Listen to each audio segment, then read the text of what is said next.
So it's no secret that I'm really loving the R36. I think it's got the a pretty good mix between luxury and sports. So it's got, you know, the big brakes, the good suspension, 300 horsepower engine, twin clutch gearbox, all that sort of stuff that you really think is more along the lines of, you know, a sports, like a hot hatch or some sort of sports saloon. But it's got, you know, 14-way electric adjustable seats. I think they're made by Recaro. You know, headlights that follow the road, dual zone climate control, 4 heated seats, just all of that sort of stuff that you think of in your typical mid-range or high-end car is all in this. And I suppose, yeah, it was marketed for like the sort of executive saloon type size, I guess. You know, I don't really know the exact niche market that it was made for, but look, I can tell you that I'm digging it and I get it. So I'm kind of glad I went with the R36 over the Golf. Admittedly, if I got a Golf GTI or something like that, it would have you know, a remap and an exhaust and that sort of stuff on it by now already. And the R36 is a little bit harder to do. Yes, you can get it remapped and you can put an exhaust on it and etc, etc, etc, but you know, it's kind of built this way with the VR6, sorry. It's gonna get a little bit better, but yeah, it's pretty much how it comes is what you get as far as the engine's concerned. So without adding boost or nitrous or something, you know, like that, which I'm not going to rule out in the future. It's pretty much it's only going to get you know, marginally quicker if you do an exhaust or if you do this or do that. We're talking small gains, most likely.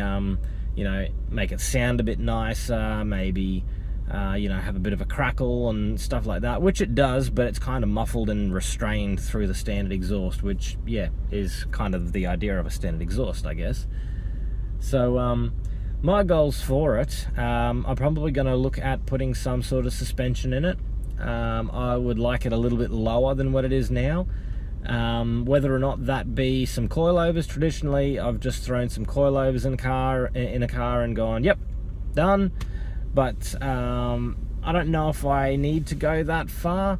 I might be happy with something like some H&R springs. They do make an R36 specific spring. It's not like not like they've just got a normal Passat spring, and if it's in an ordinary Passat, it goes down 40 mil or whatever, and in an R36 it goes down 15 mil or whatever. They make a specific H&R spring for an R36, so I'm hoping that it's not going to compromise any of like the great handling characteristics that it has for the sake of just being lower. I don't want to do that. I want to be able to go, yep, it's going to handle the same, if not slightly better, because it might be a slightly stiffer spring, and it's going to look a bit better because it's dropped a little bit lower. Wheels, I'm not 100% sure where I want to go with wheels. I like the factory type wheel look, but I'm trying to find some Tiguan R rims, which are the same wheel design that I've got on this at the moment, but they're a 19-inch rim versus a 18-inch rim on this, and they're a 9-inch wide rim, or 9.5, 9 or 9.5, I think 9-inch wide rim, whereas this is only an 8. This is also plus 40, they're plus 30 or plus 32, something like that. So they're going to be quite a lot more aggressive. Sorry, I just kind of went over a bit of a transition road there. So yeah, standard wheel, almost looking like, they'll almost look like the standard wheel, but with a bit more width and a bit more offset. So that's kind of what I'm chasing. Is it going to be enough? I don't know. I would probably like to stick something like a 9.5 plus 20, but that might be a bit too aggressive. Anyway, mechanically, maybe a bit of an exhaust. I'm going to toy around with doing some various muffler deletes or resonator removals, whatever you want to call it, starting with the center muffler. Some people on the forums call it a suitcase delete, is the preferred term in the European circles. I'm just calling it what it is. It's a center muffler. It's not even a resonator, it's actually a giant muffler in the middle of the car. So, which I suppose looks like a suitcase, and hence why the name Suitcase Delete came up.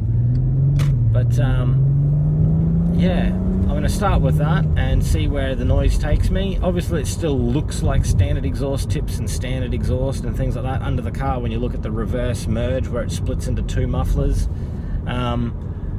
You know, whether or not I go down the path of going, all right, let's just do a full custom, super nice TIG welded stainless system with some high flow mufflers, like some Magnaflow mufflers or something like that.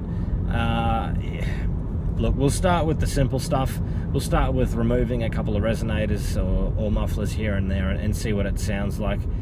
I really dislike a lot of cars where they have a video on whatever new Audi S4, S5 or whatever, and they've got a D-cat and a D-muffler and blah blah blah, and honestly it just sounds like a drain pipe connected to a car. It barks and just drones, and it just sounds, I don't know if you could hear that, it sounds like that was a 2013 Commodore V6 without any mufflers on it. It just sounds fucking disgusting. Sorry if you like Commodores. But yeah, I want to avoid that. I would like a nice little tuned sound, but nothing to go over the top with. So we'll see where we land with that. Yeah, aside from those couple of mods, like, I don't really want to do too much to it at this stage. Look, if I had all the time and all the money, I would love to stick a big turbo on it, but we'll see where that goes. Yeah, the fabrication and all of that side is not a problem. As you can see by my other videos, I know a guy that can do stuff. So, and apparently you can tune the factory ECU to compensate for some boost. Depending on how far you want to go and how much power you want to make, you don't even need to change the injectors. So, you know, there's ways around it. Like, I'm talking a mild boosted setup, like 10 pound with a decent sized turbo that won't choke it up top, and it will just, yeah, enhance everything. You know, maybe another 100, 150 horsepower and a fair bit more torque. So something like that would be nice. But whether or not I'll end up getting there, or, well, we'll just see where that lands. But anyway, I thought I'd give you guys a bit of an update. I haven't posted a video on the R36 in a while, so that's where I'm at. And hope that you guys can, yeah, stay along for the journey. All right, cheers.